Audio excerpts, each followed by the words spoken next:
क्या भूटान भारत का हिस्सा बनना चाहता है? यह एक बड़ा प्रश्न है। तो उनके जो राष्ट्राध्यक्ष हैं, यानी कि उनके जो किंग हैं, वो पूरी तरह से भारत के साथ कदम से कदम मिला के चल रहे हैं, चलना चाहते हैं। नमस्ते, आप सभी से अनुरोध है कि कृपया हमारी वीडियो को लाइक करें, चैनल को सब्सक्राइब करें और बाद में वीडियो को शेयर भी करें।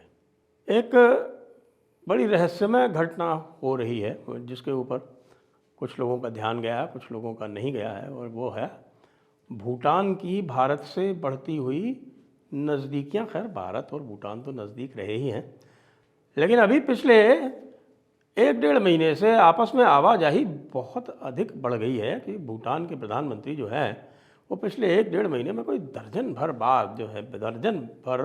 बार वो भारत आ चुके हैं।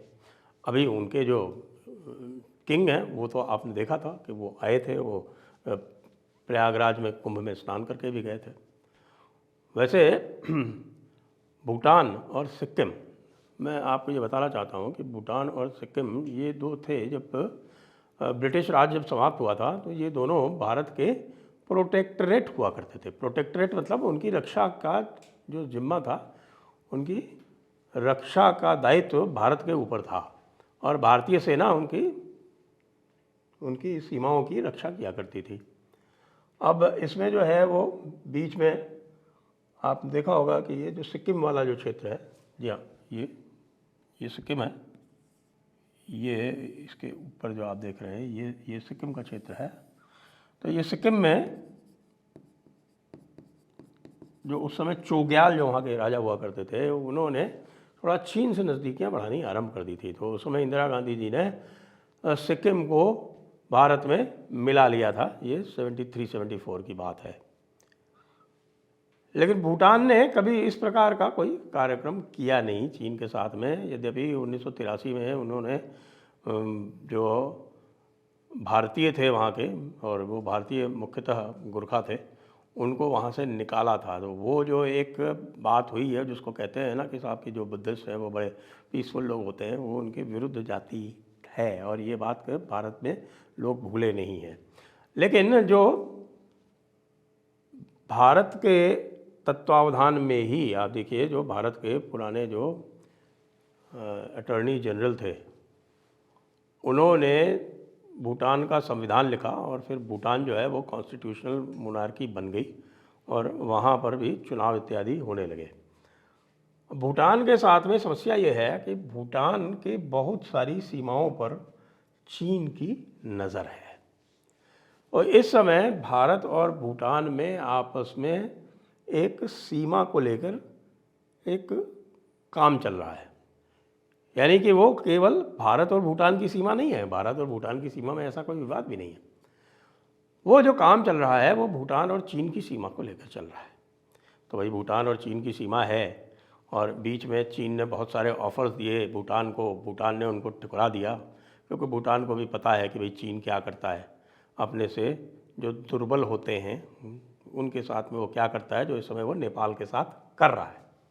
और वैसे आपको बता दें ये भी कि साहब नेपाल ने 1947 के बाद में भारत को ये कहा था कि वो भारत के साथ मिलना चाहता है, लेकिन हमारे नेहरू चाचा जी थे, नेहरू चाचा जी को आपको पता है कि नेहरू चाचा जी महान थे। नेहरू चाचा जी जो थे वो केवल भारत की टेरिटरी छोड़ने में विश्वास रखते थे। उनके सामने बहुत सारे ऑफ़र आए।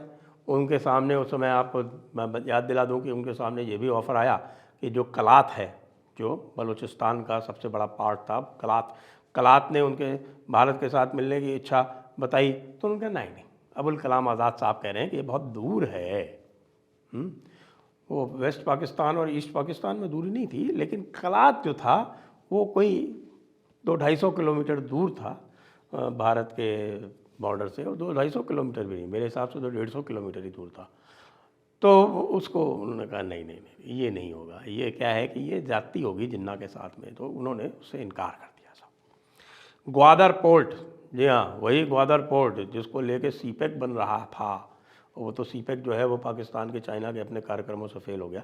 वो भी नेहरू जी को ऑफ़र किया था ओमान ने, वो भी उन्होंने कहा नहीं नहीं नहीं, बहुत दूर पड़ता है। लेकिन अक्साई चिन तो दे दिया और नेपाल को लेने से मना कर दिया। और सुनते हैं कि भूटान ने भी ऑफ़र किया था, लेकिन भूटान को भी उनका नहीं, हम नहीं लेंगे, चाइना नाराज़ हो जाएगा। और चाइना तो खैर ऐसा नाराज़ हुआ कि अभी आपने देखा होगा कि जब ये है डोकलाम, ये ध्यान है आपको, डोकलाम यहाँ पर चीन घुस आया था।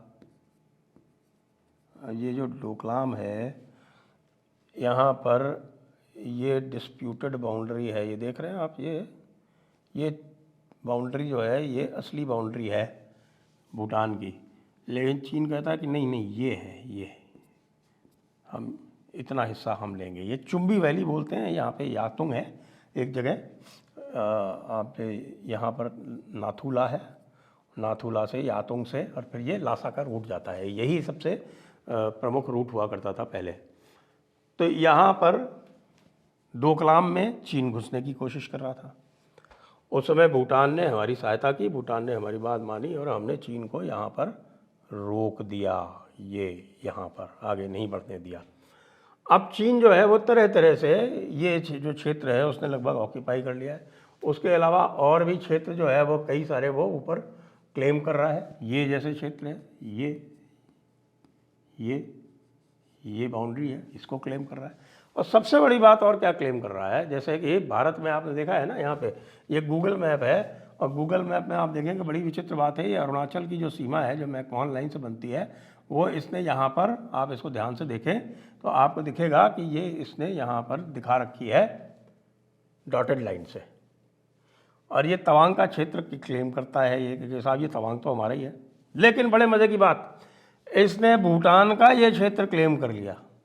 ये जो साक्टेंग वाइल्ड लाइफ सेंचुरी दिख रही है आपको, ये साक्टेंग वाइल्ड लाइफ सेंचुरी का पूरा क्षेत्र क्लेम कर लिया कि ये तो हमारी है।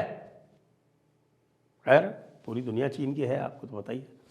तो साक्टेंग जब कर लिया क्लेम, तब फिर भूटान के भी भाई होश जो है वो फाख्ता हुए। उन्होंने कहा यार ऐसे तो चीन कुछ भी नहीं छोड़ेगा, और हमारी शक्ति तो इतनी है नहीं इस समय, जो एग्रीमेंट है उसके हिसाब से जब भूटान रिक्वेस्ट करेगा तब भारत की सेना जो है वो कार्य करेगी वहाँ पर। लेकिन चूँकि भारत की सेना के बहुत वहाँ पे इस समय लिमिटेड प्रेजेंस है, तो अब क्या भूटान भारत का हिस्सा बनना चाहता है? ये एक बड़ा प्रश्न है। लेकिन यदि हिस्सा नहीं भी बनना चाहता तो वो जो पुराना जो प्रोटेक्टरेट वाला जो एक स्टेटस था वो तो भूटान चाहता है।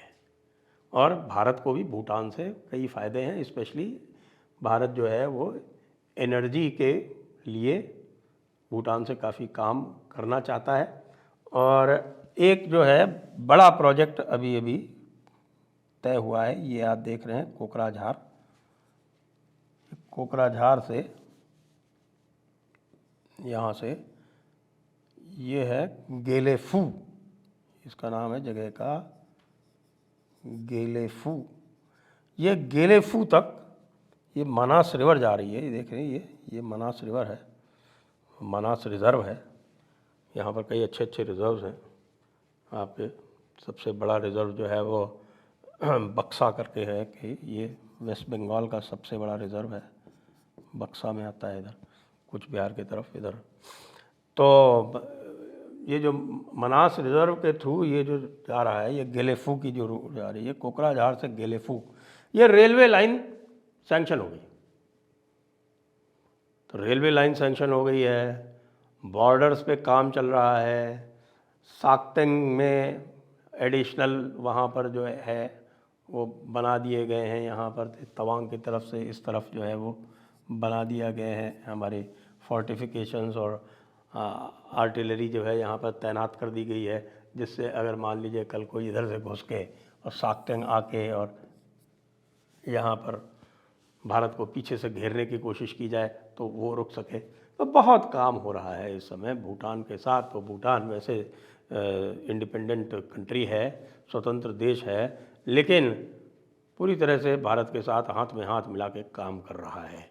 और चूंकि वो एक कॉन्स्टिट्यूशनल मोनार्की है, मोनार्क के पास बहुत सारे राइट्स हैं, तो वहाँ की यदि इलेक्टेड सरकार चाहे भी तो एक लिमिट के बाहर नहीं जा सकती। और जो उनके जो राष्ट्राध्यक्ष हैं, यानी कि उनके जो किंग हैं, वो पूरी तरह से भारत के साथ कदम से कदम मिला के चल रहे हैं, चलना चाहते हैं। चीन यहाँ पर पिछड़ गया है। जैसे कि नेपाल में वो हरकतें करता रहता है ना, वो भूटान में नहीं कर पा रहा है।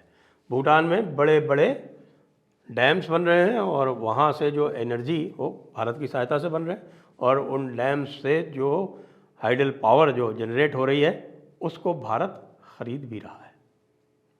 तो भूटान जो है उसको बहुत इकोनॉमिकली फ़ायदा हो रहा है इस बात से कि भारत वहाँ से एनर्जी इंपोर्ट करता है। भारत के लिए अच्छा है, तो पूरे भारत का पूरा जो नॉर्थ ईस्ट है वो भूटान की जो हाइड्रो पावर है उससे जगमगाता है। भारत अफोर्ड कर सकता है, भूटान और कहाँ ले जाएगा उसको। इसीलिए चीन जो है वो तरह तरह के नाटक करता रहता है। वो आजकल जो आपको पता है वो नाटक उन्होंने शुरू किया है कि वो ब्रह्मपुत्र नदी जो सांगपो कहलाती है तिब्बत में, उसमें डैम वैम बनाने की कोशिश कर रहा है और उससे वो हाइडल पावर जनरेट करेगा। ठीक है, हाइडल पावर जनरेट करके 4000 किलोमीटर की ट्रांसमिशन लाइन्स बना के वो ले जाना चाहता है तो ले जाए, हमें कोई अंतर नहीं पड़ता। तो चीन बहुत चिंतित है इस बात से और वो बार बार भूटान को लालच दे रहा है, लेकिन भूटान उसके लालच में नहीं आ रहा। इससे ऐसा लग रहा है कि भाई भूटान के साथ ये रिलेशनशिप निश्चित रूप से या तो स्टेट में तो भले ना बदले, लेकिन प्रोटेक्टरेट में तो अवश्य बदलने जा रही है। जय हिंद, जय भारत, वंदे मातरम।